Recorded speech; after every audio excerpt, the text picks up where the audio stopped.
Vamos então encerrar o Antigo Testamento, o último dos profetas, Malaquias. Malaquias é a ponte entre o Antigo Testamento e o Novo Testamento. É o último dos livros do Antigo Testamento, o último dos profetas, e tem uma fundamental importância desse elo entre o Antigo Testamento e o Novo Testamento. Profeta Malaquias. Na tradição judaica, eu acho muito bonito esse termo utilizado pelo profeta Malaquias. Eles chamam a tradição judaica o selo dos profetas. Mas por quê, padre?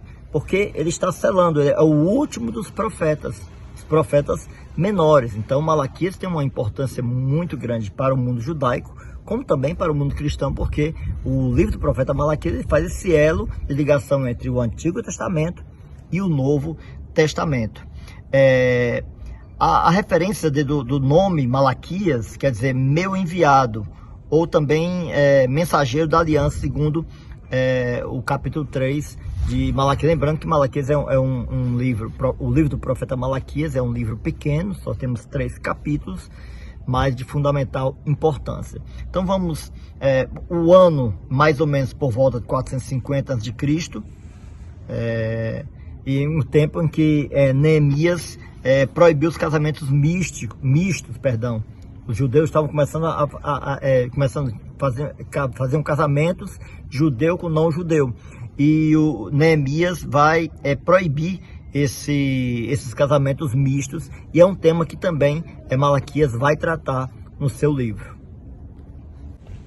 Mesmo que o livro do profeta Malaquias seja um livro pequeno, é de fundamental importância você parar um pouquinho, ler com calma, para compreender a mensagem do profeta Malaquias. São 3 capítulos, eu vou tentar resumir de forma bem breve cada capítulo. O capítulo 1, do versículo 2 ao 5, nós temos aí uma introdução, em que ele vai falar sobre a eleição de Israel. Quando fala Israel, está se referindo ao povo de Israel.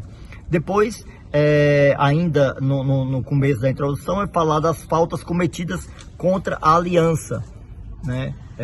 Lembrando que sempre todos os profetas vão sempre retomar a aliança que Deus fez com o povo, e vai sempre apontar aquilo que o povo está fazendo que vai contra a aliança que foi feita com Deus.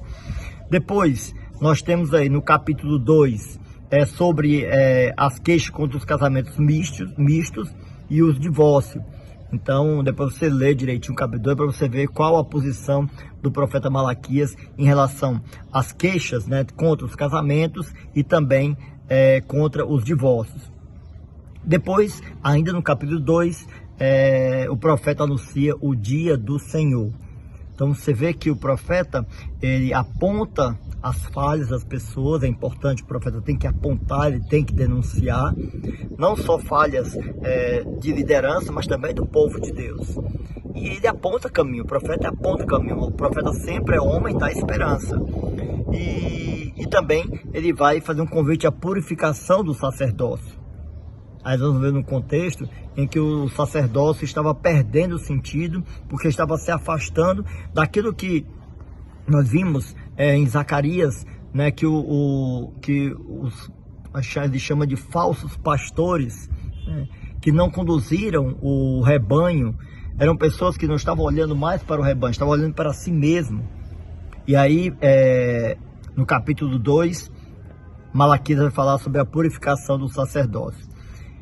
E depois também, já no capítulo 3, o último capítulo, ele vai tratar sobre as dificuldades, né, que o povo de Israel tinha para cumprir os deveres do culto. Então ele vai tratar o dever do culto.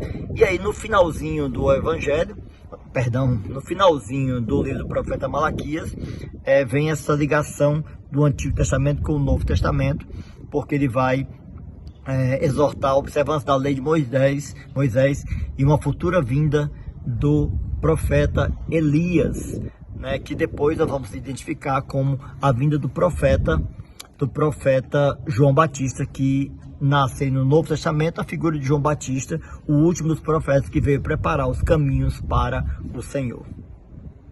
E é desse lugar tão especial onde nosso Senhor Jesus Cristo subiu ao céu, prometeu a vinda do Espírito Santo. Quero pedir uma bênção especial sobre você, sobre toda essa caminhada que vocês fizeram no Antigo Testamento e essa nova etapa para o Novo Testamento. O Senhor esteja convosco. Dê sobre vós, sobre as vossas famílias, as bênçãos de Deus, Pai, Filho e Espírito Santo. Amém. Uma boa leitura, um bom estudo, uma boa oração.